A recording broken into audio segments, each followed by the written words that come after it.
예, 자, 두 번째 시간 시작하도록 하겠습니다. 자, 이제 뭐 40분 안에 가능한 빨리 끝내야 되니까 좀 빨리빨리 나가야 될 것 같습니다. 자, 2번 문제로 들어가게 되죠. 고린도에서 유대인들이 이제 바울을 대적하고 비방할 때에 바울의 행동이 어땠어요? 옷을 털면서 너희 피가 너희 머리로 돌아갈 것이요 나는 깨끗할 것이다 라고 그렇게 이야기를 한 게 나오죠. 그러면서 이후에는 이방인에게로 참 바울이 나는 갈 것이다 라고 그렇게 말을 합니다. 자, 바울이 옷을 털면서 너희 피가 너희 머리로 돌아갈 것이요 나는 깨끗하다.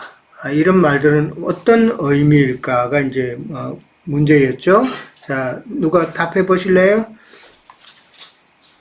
준호 형제님이 하실 때가 된 것 같은데.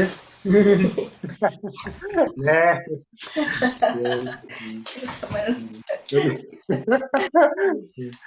여기 이제 옷을 털고 아니면 뭐 이렇게 다른 관습적으로 보면은 그냥 신발의 먼지를 털고 뭐 이제 그런 네. 표현들이 있죠. 그래서 이제 나와 상관이 없다라고 하는 그런 이제 의미이고 또 너희 피가 너희 머리로 돌아갈 것이다라는 표현이 이제 생각나는 구절이 있는데 일단 가깝게는 신약에서 예수님을 죽이라고 유대인들이 막 요청을 하면서 빌라도에게 이제 얘기를 하죠. 그 피를 우리와 우리 자손에게 돌리라고. 음, 또 구약에서는 다윗이 그랬던 것 같은데 사울의 죽음에 대해서 이제 거짓으로 얘기를 하면서 자기가 그래서 사울이 죽여달라고 해서 자기가 죽였다라고 했던 그 이제 아말렉 그 청년이 있었는데 그 청년에게 역시 같은 말을 했죠. 그 청년을 이제 다윗이 처형을 하면서 너의 피가 너에게로 돌아간다. 이 얘기인즉슨 바로 그 모든 죄에 대한 그 대가가 너의 책임이다. 네가 음. 그의 그 모든 그 죄의 책임을 너에게 묻는다라는 의미가 되겠습니다. 그래서 바울이 이렇게 얘기한 건 이제 그 당시의 상황을 보면 내가 너희를 구원할 수 있는 너를 깨끗게 할 수 있는 세계의 기회와 구원의 복음을 전했지만 너희들이 너무나 액티브하게 이걸 이렇게 리젝트하고 있기 때문에 그렇기 때문에 그 모든 이후의 책임은 너의 것이지 나는 내 할 일을 다 했다. 복음 전파자로서 나의 할 일을 다 했다라고 선언한 것이라고도 볼 수 있다는 생각이 듭니다. 예, 감사합니다. 자, 저기, 예, 당신 제가 이제 좀 더 추가하고 싶은 내용이 있는데요. 그러니까 이거는 이제 용서받을 수 없는 죄에 대한 설명인 것 같아요. 예수 그리스도께서 우리를 대신해서 십자가에서 피를 흘리셨는데 예수 그리스도를 받아들이면 우리는 사망에서 흑암의 어둠의 권세에서 새 생명을 영원한 생명을 얻는데 지금 그거를 이 사람들이 거부한 거잖아요, 유대인들이. 그래서 음, 레위기 20장에 보면은 그 용서받지 못하는 죄에 대해서 똑같이 나와요. 음, 아비나 어미를 저주하면 그 피가 자기에게로 돌아가리라. 뭐 여러 가지 예가 나오는데 그 신약에서 마가복음 28장 29절에 보면은 예수님께서 내가 진실로 너희에게 이르노니 사람의 모든 죄와 무릇 해방은 사하심을 얻되 누구든지 성령을 해방하는 자는 사하심을 영원히 얻지 못하고 영원한 죄에 처하느니라 하셨거든요. 그러니까 그거에 대한 성령 해방죄는 결국에는 영원히 이제 구약에서 레위기에 나왔던 그런 모든 죄들도 용서받을 수 있지만 이 성령을 해방하는 죄만은 절대 용서받을 수 없고 영원한 영벌로 가는 그 길임을 이제 말하는 겁니다. 예, 감사합니다. 또 한 걸음 더 나가서 그렇게 말씀해 주셨는데, 자, 예, 또 누가 하실래? 아니, 에스겔서에 그런 말씀이 많이 있더라고요. 에스겔서 33장, 아니, 33장의 말씀도 있고, 33장에 있는 건데 처음에는 33장을 찾았는데 또 하다 보니까 3장에도 같은 비슷한 그런 말씀인데 결국은 뭐 파수꾼을 세워서 이제 말씀을 증거하라고 했는데 만약에 그렇지 않으면 핏값을 너한테 받고 근데 전했는데 상대방이 받지 않으면은 그 생명을 보존하리라 이런 말씀인데 여기 하나 읽어볼게요. 가령 내가 악인에게 말하기를 너는 꼭 죽으리라 할 때에 네가 깨우치지 아니하거나 말로 악인에게 일러서 그의 악한 길을 떠나 생명을 구원하게 하지 아니하면 그 악함이 그의 죄악 중에서도 죽으려니와 그러니까 이제 그게 먼지를 틀고 나온다는 뜻이겠죠. 내가 그의 핏값을 네 손에서 찾을 것이요 핏값을 네 손에서 찾을 것이요 만약에 네가 악인을 깨우치되 그가 그의 악한 마음과 악한 행위에서 돌이키지 아니하면 그는 그의 죄 중에서 죽으려니와 그 사람 죽지만은 너는 생명을 보존하리라. 이제 그 말씀이 사도 바울에게 지금 같은 말로 저는 봐주시더라고요. 복음을 끝까지 전했는데 전해서 상당히 받지 않으면 너는 그 생명을 보존하지만 그렇다고 해서 복음을 전하지 않는 그에 대한 것도 너한테 빚값을 찾겠다 이런 좀 무서운 말이긴 하지만 그 책임을 말씀하시는 것 같아요. 그렇죠. 구약에도 참 많은 구절이 이런 말들이 상당히 많아요. 특히 선지자를 통해서 하나님께서 말씀을 하셨는데 선지자의 말을 듣지 않으면은 너희에게 참 화가 있다라는 그런 말. 그러니까 여기서 오늘 바울이 옷을 턴다는 그 내용과 그 다음에 이전에 나왔던 그 비시디아 안디옥에서 바울이 참 핍박을 통해서 나올 때에 사도행전 13장 51절에 보면은 바울이 발에 묻은 티끌을 털었다라는 말이 나와요. 똑같은 말이에요. 그러니까 옷을 턴다, 발에 티끌을 턴다 이런 말은 아까 형제님이 이야기했지만은 뭐 나는 너와 상관이 없다라는 관계 정리를 의미하는 것이죠. 그것만 의미하는 것이 아니라 또 하나는 뭐냐 하면은 이제는 나는 상관이 없다는 말은 하나님의 심판이 너희들에게 있을 것이다라는 그런 의미가 있다라는 것이죠. 그러니까 관계가 나하고 관계가 끊어지는 것만이 아니라 나하고 관계가 끊어지면은 하나님의 심판이 이제 너희들에게 임할 거다라는 그런 내용이라는 것이죠. 아까도 이야기했지만 그 빌라도가 그런 말이죠. 난 손을 씻었다라는 그 말인데, 근데 손 씻고 난 너희들의 죄를 너희가 감당하라는 그 말의 의미를 우리는 알잖아요. 그러니까 유대인들이 많은 핍박을 당할 것을 우리는 알죠. 그 당시 유대인들 예루살렘이 망하는 그런 어려움을 겪었죠. 그 다음에 후손들에게 겪는 그런 전쟁으로 인해서 히틀러로 인해서 유대인들이 많은 핍박을 당하는 것이 역사적으로 다 이게 이루어졌다라는 것을 우리는 생각해 볼 수가 있죠. 그러니까 너희 피가 너희 머리로 돌아간다는 말은 너희가 복음을 완고히 거절했기 때문에 그 피라는 것은 그 책임이죠. 그 책임이고 그 심판이고 그 저주단 말이에요. 그 저주는 너희들에게 돌아갈 것이다 라는 이야기죠.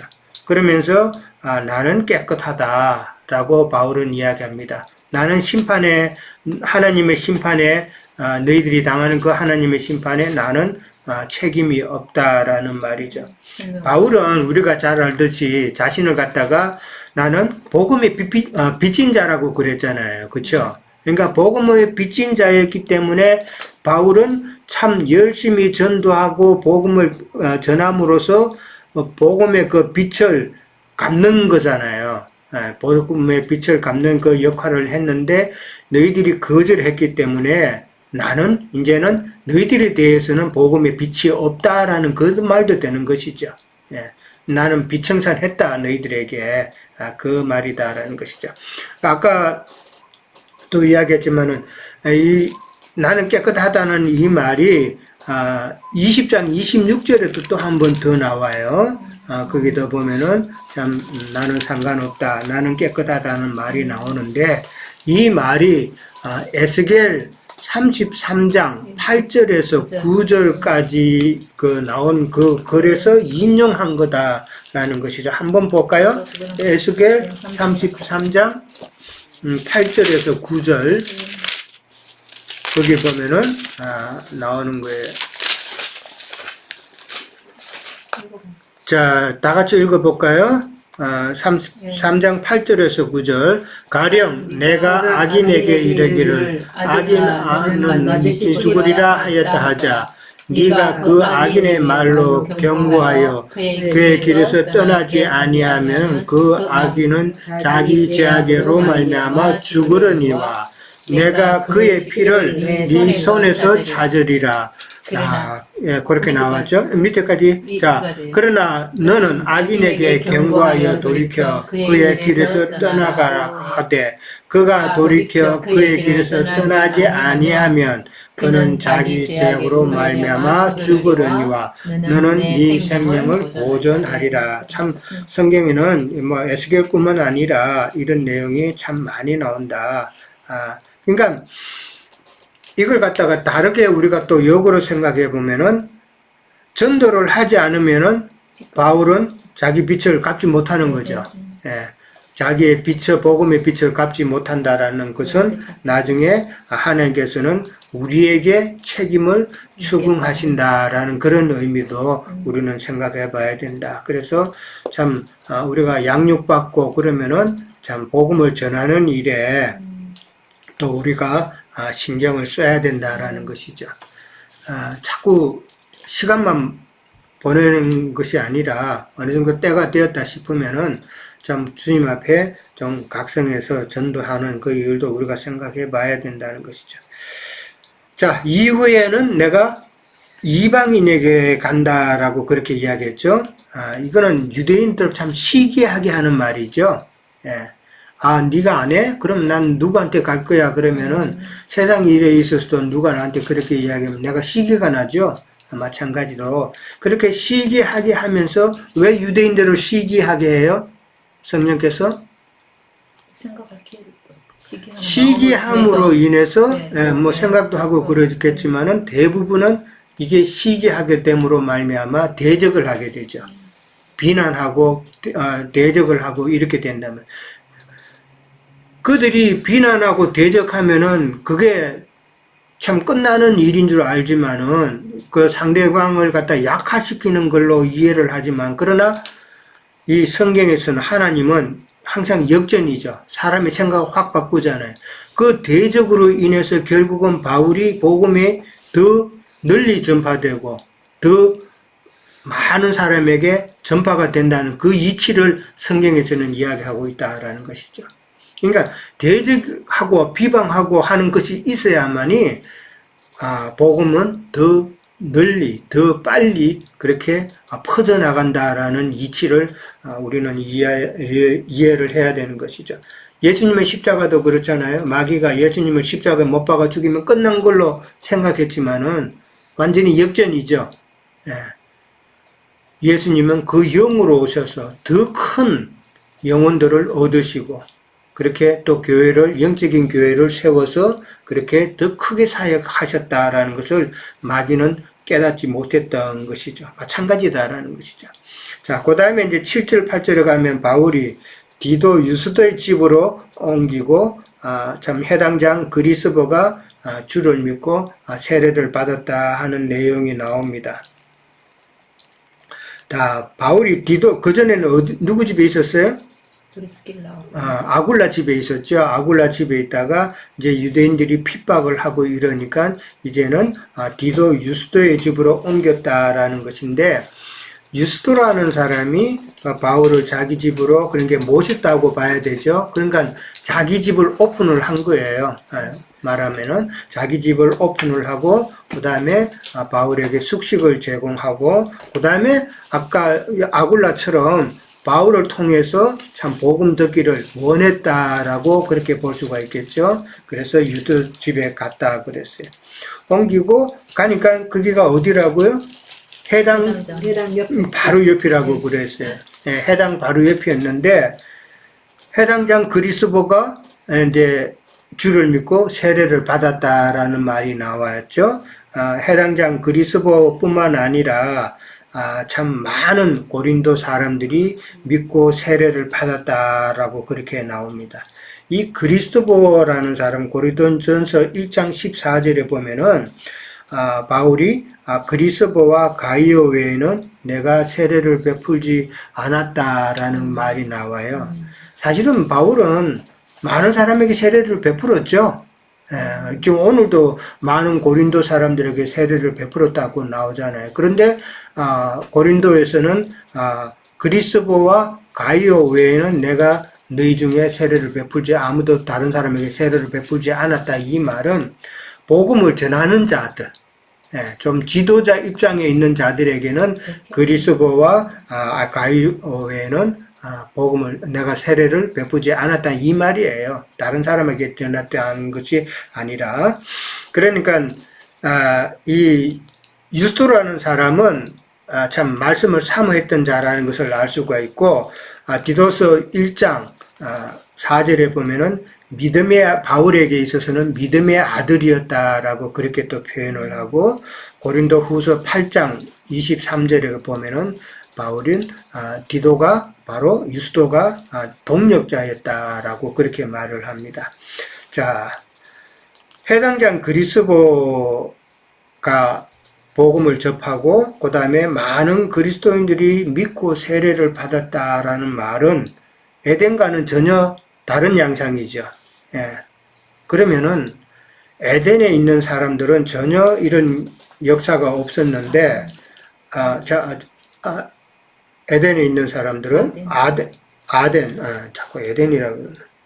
아덴에 있는 사람은 그런 게 없었는데, 고린도에 있는 사람들은 참 많은 사람이 참 복음을 접했다라는 거, 무엇 차이일까? 한번 생각해 보셨어요? 왜 아덴에서는 그런 역사가 안 일어나고, 이미 아덴에 대해서는 우리가 알죠? 그러면은 왜 고린도에서는 이런 일이 많이 일어났을까?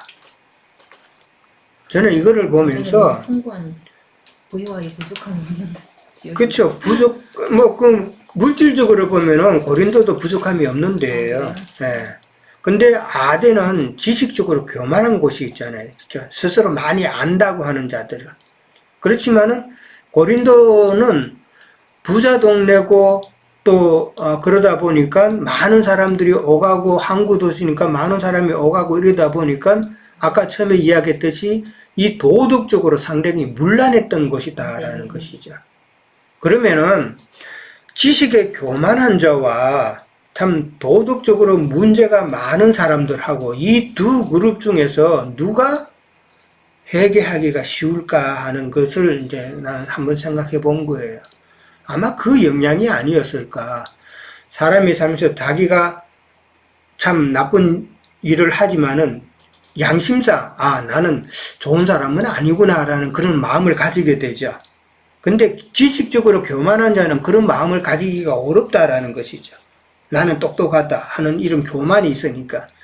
도덕적으로 문제가 많은 사람은 악은 행하지만은 그러나 내 양심성 속에는 나는 착한 사람은 아니야 하는 그런 양심의 그런 가책이랄까 그런 건 있지 않았을까. 그래서 복음이 전해졌을 때에 고린도 사람들이 더 많은 그런 해결을 하고 예수님께로 돌아온 것이 아닐까. 저는 이제 그렇게 한번 생각해 봤어요. 그 의미도 우리는 그러니까 마음밭이 어떻게 되느냐 하는 것이죠. 우리가 복음을 전할 때에 나 성경 다 알아. 내가 어떻게 믿어야 되는 건 나 알아. 자기 나름대로 지식이 딱 잡혀 있는 사람은 콘크리트예요, 진짜. 그렇잖아요. 근데 내가 예수를 믿기는 믿는데 뭔가 부족해. 그리고 성경 읽어도 모르겠어. 이런 마음이 있는 사람은 진리가 전해지면 그 사람이 내가 이게 그렇지 하고 수긍이 돼서 복음을 받아들이기가 쉽다라는 것이죠. 해기가 쉬운 것이죠. 해기가. 자, 그렇게 이해를 보면 수도 있고, 그 다음에 이제 9절에서 10절에 가면은 밤에 환상 중에 성령께서 바울에게 격려하시는 말씀이 나오죠. 격려 내용이 뭐예요? 두려워 말라 그랬어요. 그 다음에 침묵하지 말고 말하라 그랬어요. 자, 두려워할 이유가 없죠. 이제는. 왜냐? 유대인들이 참 바울을 많이 참 대적을 하고 그랬는데, 유대인의 해당장 그리스도가 지금 예수를 믿은 상태다라는 것이죠. 그러면은 유대인들을 주동할 수 있는 그런 위치는 아니잖아요. 그러니까 그런 면에서 좀 이제는 두려워하지 말라라고 하지 않았나 생각해 볼 수도 있고, 그 다음에 내가 너와 함께 한다 그랬습니다. 성령께서 함께 하신다라는 이야기죠. 그리고 어떤 사람도 너를 대적하여 해롭게 할 자가 없다라고 그랬어요. 그러면서 이 성중에는 내 백성이 많다라고 그렇게 이야기를 합니다. 자, 내가 너와 함께 하시겠다. 이것만큼 사실 위로되는 말은 없죠. 성령께서 함께 하시겠다. 이 말은 무슨 말이에요? 성령께서 다 공급해 주시겠다는 말이잖아요. 우리가 애들을 키워봐서 알잖아요. 애들이 있으면은 아빠나 엄마가 다 케어해 주기를 원하죠. 그게 성령의 마음이잖아요. 그런데 어린 애기들은 조금 이제 자기 자아가 생기고 조금 알고 이러면은 어떻게 반응해요? 반항하죠. 반응하죠. 내가 할 거야 라고 그러죠. 내가 할 거라고 그런단 말이에요. 신앙도 마찬가지다. 내가 할까? 내가 내 나름대로 내 신앙생활 내가 하겠다는 생각하게 되면은, 그러니까 계시된 영호, 그러니까 부모가 주는 그것 공급을 안 받고, 그러니까 성령께서 주시는 계시된 영으로 깨닫게 해 주셔서 그걸로 온전한 믿음 생활을 해야 되는데, 그런 계시된 영으로가 아니라 자기 육적 자아에서 나오는 그 생각, 그게 혼적 신앙이죠. 그 혼적 신앙으로 내가 믿음 생활을 하겠다라고 우기는 자들이다며. 그런 사람들은 어린아이와 같은 신앙이다라는 것이죠. 그러니까 오늘 우리가 찬송도 그렇게 했는데, 내가 너와 함께 한다는 말은 하나님께서 계시된 그 영으로 깨닫는 말씀을 주시겠다는 건데, 그거 싫다고 그냥 투정하는 것이죠. 그러면은 그거는 자기에게 손해다라는 것이죠. 그 다음에 이제 성중에 내 백성이 많다라고 그랬어요. 그리고 성령께서 1년 6개월을 머물며 그들 가운데서 하나님의 말씀을 가르치게 하셨다라고 그랬는데, 내 백성이 많다, 그 다음에 1년 6개월을 머물게 하셨다라는 말은 고린도에서 하나님의 교회를 세우시겠다 하는 성령의 뜻이다라는 것이죠. 예, 크게 세우겠다라는 그 뜻이다. 그러면서 이 고린도 교회가 참 유럽 지역에 많은 역할을 감당할 수 있는 그런 교회로 세우겠다는 것이죠. 그런 필요가 있었기 때문에 고린도에서 그렇게 했다라는 것이죠. 출애굽기에 보면은 이스라엘 백성들이 행진을 할 때에 어떤 때는 가고 어떤 때는 머물렀죠. 그건 뭘로 인해서? 구름이, 구름 기둥과 불기둥이 진행을 하면은 따라갔지만은, 그러나 어떤 곳에서 머물면은 참 그곳에서 계속 머물렀다. 진영도 같이 머무른 것과 같은 그런 의미다라는 것이죠. 자, 12절에서 이제 17절 가면은 유대인이 갈리오 총독에게 바울을 고소하는 내용이 나옵니다. 근데 고소했는데 그게 기각되죠? 예, 기각됐고, 그 다음에 이제 또 갑자기 참 해당장 소스데네를 잡아서 법정 앞에서 때렸다라는 내용이 나와요. 그런데 갈리오가 전혀 상관하지 않았다라는 말이 나와요. 아까는 해당장 이름이 누구였었어요? 그리스보였죠. 그리스보가 예수를 믿었는데 지금 여기서는 소스데네라고 나와요. 그러니까 지금 그리스보는 이제 그 전에 해당장이고, 이 소스데네는 이제 신임 이제 해당장이었다라고 그렇게 보시면 돼요. 한 5년 정도 시간이 흐른 거예요. 이제 이런 거는. 그 다음에 이제 고소 내용은 율법을 어기면서 하나님을 경외하라고 사람들에게 그렇게 권했다라는 말이에요. 이 말은 무슨 말이에요? 이 말은 그러니까 율법과 반대되는 하나님, 근데 누구를 좀 전했어요? 바울은? 예수 그리스도를 전했잖아요. 그렇죠? 그러니까 율법에서 말하는 그 하나님을 전하지 않고 다른 신 예수 그리스도를 자꾸 전한다 그 이야기예요. 예. 그래서 그걸 갖다가 율법을 어기면서 하나님을 경외하라고 이제 그렇게 말을 바꾼 거예요. 예. 그러나 지금 그들이 하는 말은 자꾸 예수를 우리가 섬기는 하나님을 섬기는 것이 아니라 예수를 섬기라고 사람들에게 자꾸 권면한다라는 그걸로 고소를 했다라는 것이죠. 자, 3번 문제가 총독되었을 때 유대인이 바울을 고소한 내용은 무엇이며 갈리오는 왜 고소를 그럼 기각했을까? 왜 기각을 했을까? 거기 14절, 15절에 설명이 되어 있는 거 아닌가요? 14절, 15절 뭐라고 되어 있어요? 아니 문제가 은하와 명칭과 뭐 너희 법에 관한 것이면 내가 스스로 처단. 그냥 그 관여하는 것이 관여 안 아니다. 한다고. 그렇죠. 그리고 종교적인 논쟁으로 또 보았기 때문에 나의 그런 그러니까 갈리오가 말할 이제 바울이 이제 봐와서 그런 것 같아요. 바울이 말을 입을 열고자 할 때에 갈리오가 말을 했죠. 이 소송이 만약에 부정한 일이나 불량한 행동, 이 말은 무슨 말이에요? 로마의 법에 저촉되는 그런 범법 행위면은 이라는 뜻이에요. 예, 로마의 법에 저촉되는 그런 범법 행위면은 내가 너희들의 그 소송을 듣겠지만은 그러나 만일 문제가 너희 언어와 명칭과 너희 법이라는 이 말은 그러니까 유대인의 그 종교적인 문제라면은 이 말이에요. 종교적인 문제라면은 너희 스스로 처리하라 하면서 기각을 했다는 것이죠. 그러니까 로마법에 저촉되는 그런 범법 행위만 이제 하겠다라는 것이죠. 그래서 고소를 기각했다라는 말인데 이 고소를 그렇게 갈리오가 기각했다라는 말은 아까 성령께서 바울에게 참 어떤 사람도 너를 대적하여 해롭게 할 자가 없을 것이다 라고 말을 했죠. 그 약속에 대한 실현이다 라고 보면 되겠죠. 그런데 지금 갈리오가 사실 로마법에 아닌 것은 내가 관여하지 않는다. 너희들의 종교적인 문제면은 너희가 처리해라 라고 했던 이 말의 배경은 처음에 아굴라가 이달리아에서 쫓겨나올 때 하는 그 배경에서 우리는 그 근본을 찾을 수가 있죠.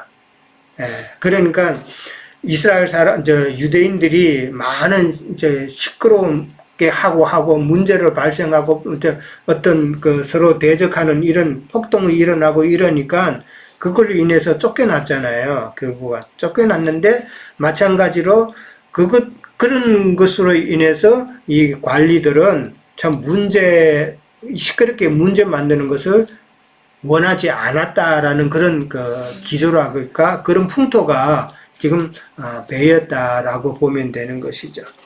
그러니까 좀 편하게 총독 생활을 하겠다라는 것이죠. 예.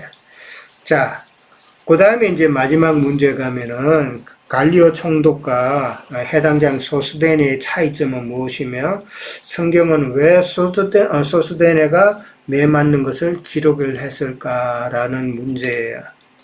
자, 누가 이거 한번 생각해 보셨어요? 혹시 이건 좀 묵상을 하셔야 이게 알 수가 있어요. 갈리오가 나오고 소스데네가 나오는데 이들의 차이점은 무엇일까? 한번 생각해 보신 분 말씀해 보실래요? 여기 토마스 형제님이 적어놓은 거 한번 읽어볼까요? 토마스 형제님. 갈리오는 바울의 재판을 맡았던 총독이었고 소스데네는 회당의 지도자로 아마도 바울을 고소한 주도자였을 것입니다. 그러나 갈리오가 문제를 해결하지 않자 그는 유대인들에게 매를 맞습니다. 이는 하나님의 뜻을 전하는 바울을 대적하는 유대인 무리들의 자중질환을 보여주므로 하나님의 사역을 어떻게 보호되는지 보여주심이 아닐까 생각합니다. 그리고 이는 앞으로의 복음 전파의 지속 가능성을 암시하는 구절이기도 한 말씀입니다. 한 줄입니다. 이렇게. 그렇게 또 적었었어요. 예. 예. 자, 예, 준호 형제님. 예, 뭐 깊이는 들어가지 못할 것 같지만 그냥 그 고린도전서 시작할 때 소스the네 이름이 나오는 걸 보면 아마 이 사건 이후로 소스the네가 깊이 깨닫고 바뀐 것이 아닐까라는 추측을 하게 됩니다.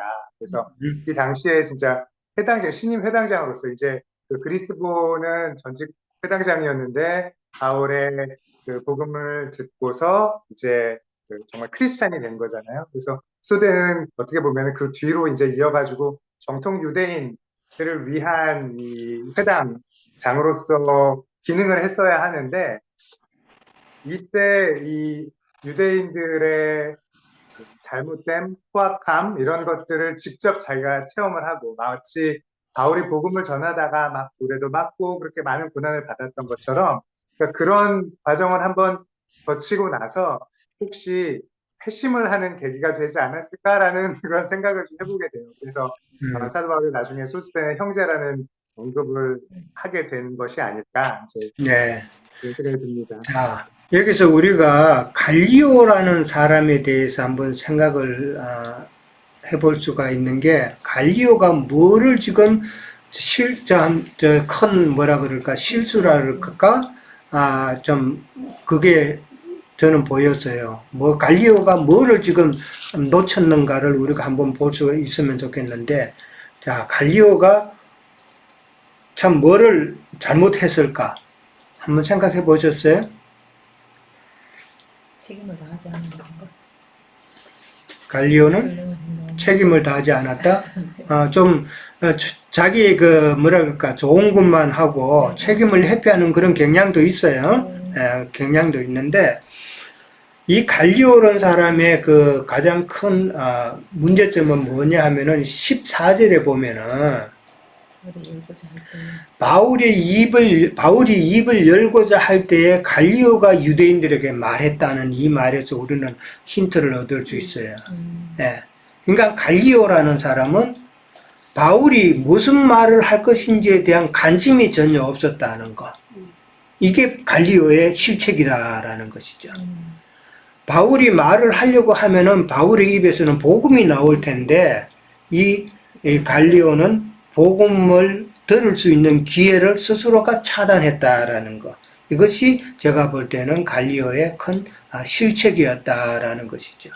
그 다음에 자신에게 그 귀찮은 지금 유대인들이 소송을 했잖아요. 그 소송을 했을 때에 그것을 참 귀찮다고 회피함으로써 이제 소송이 만약에 이루어지면은 그 이쪽 말도 듣고 저쪽 말도 들으면서 자연히 바울의 말도 참 들을 기회가 있었을 텐데 그것도 또한 스스로 또 끊어버렸다라는 것이죠. 그러니까 복음을 접할 기회를 갈리오라는 사람은 이렇게 다 스스로 끊어버렸다라는 것이 갈리오의 큰 실책이다라는 것이죠. 예. 이것도 우리가 생각해 볼 수 있고, 그러니까 갈리오라는 사람은 복음에 대해서는 무관심한 자였다라는 것이죠. 예. 자기의 권력, 그것만 유지하려고 했던 그런 사람이었다라는 것을 생각해 볼 수 있고, 그 다음에 해당장 소스the네라는 사람은 거기에 비해서 복음에 그래도 관심이 있었던 자가 아닌가라고 이제 우리는 생각해 볼 수 있는 게, 저는 또 그런 면으로도 봤어요. 전임 그리스도가 이제 끝나고 이제 신임 그 소스the네에게 이제 해당장 자리를 넘겨줄 때에 아마 그리스도가 이제 믿고 세례받고 그랬으니까 이 소스the네에게 바울에 대한 이야기를 하지 않았을까? 우리가 충분히 생각해 볼 수 있는 것이죠. 그래서 바울의 그 복음을 미리 좀 듣지 않았을까도 생각을 해보고, 그 다음에 이제 그 해당장으로서 지금 유대인들에게 갑자기 매맞는 장면이 나옵니다. 물론 유대인들이 그 소스테네를 그렇게 때린 이유가 있겠죠? 무슨 이유라고 볼 수 있을까요? 유대교를 배신했기 때문에 아니에요? 유대교를 배신했기 때문에 아니면 바울을 이렇게 좀 거들었다든가. 뭐 바울에 대한 여기서 역으로 바울이 입을 열었으면 오히려 소스테네가 맞지 않고 바울이 맞을 수도 있는데 소스테네가 바울 대신에 매를 맞았다는 이 생각도 안 드네요. 그러니까 어떻게 보면은 하나님의 뜻이 그렇게 인도하시고 해당장이라는 그 위치는 유대인들을 대변하는 그런 위치잖아요. 그죠? 그 유대인들의 그 권익을 위해서 좀 힘써주는 자인데 지금 유대인들이 애써 소송을 걸었는데 지금 갈리오에서 이게 기각이 됐단 말이에요. 그러니까 거기에 대한 분노가 그러면 해당장은 뭐 하는 거야? 이런 식으로 나올 수가 있겠죠? 그렇게 해서 지금 해당장에게 지금 억울하게 분풀이를 했다라고 이제 우리가 볼 수가 있겠죠? 그거는 이제 상식적인 걸로 우리는 그렇게 생각해 볼 수가 있는데 그런데 또 한면으로는 그 해당장이라는 위치가 상당히 좀 지위가 있기 때문에 편안하게 살 수 있는 그런 입장이잖아요. 근데 저는 또 그렇게 생각했어요. 해당장으로서 소스테네가 이렇게 갑자기 매를 맞았다라는 것은 예수를 참 믿고 복음을 받아들임으로써 안락한 생활을 계속했다면은 그 사람의 신앙이 좀 성장을 했을까 하는 그런 생각도 이제 드는 것이죠. 그래서 소스테네를 이렇게 매맞게 하신 것은 성령께서 참 그런 안락한 생활을 포기할 수 있게끔 하는 그런 계기가 되지 않았을까 그렇게 생각해 볼 수가 있고 고난에 참여하는 것이 참 소스테네에게는 유익함이 되었기 때문에 아마 그런 모습이 있지 않았나라는 거 우리가 생각해 보면 그렇죠. 그러면서 이제 참 복음에 참 생각이 좀 남달랐다. 말씀을 아까 갈리오처럼 무관심한 것이 아니라 복음에 대해서 참 갈급했고 그 다음에 이렇게 매맞음으로 인해서 더 믿음이 정진된 그런 사람이 되어서 아까 행제님 말씀대로 고린도 1장 1절에 가면은 형제 소스테네라는 그런 참 영광스러운 그 칭호를 얻을 수 있는 정도까지 가지 않았나. 그것은 이제 생각해 보면 소스테네를 생각해 보면은 참 고난에 참여하는 것이 얼마나 이게 성경에서 참 중요하게 생각하는가. 이제 그것을 이야기하고 있는 것이다. 베드로전서 4장 12절 한번 찾아볼까요? 잘 아는 내용일지 모르지만은 다시 한번 더 찾아봅니다. 4장 12절.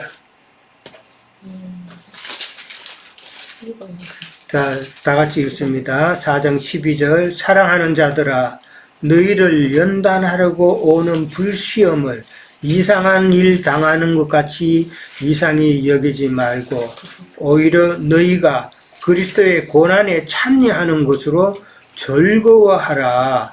이는 그의 영광을 나타내실 때에 너희로 즐거워하고 기뻐하게 하려 함이다 라고 그랬어요.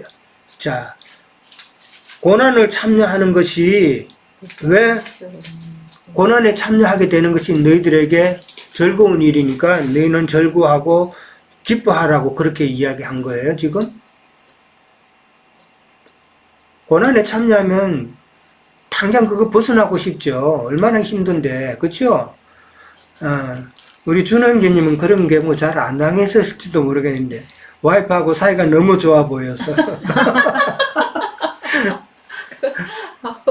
우리는 죄송합니다.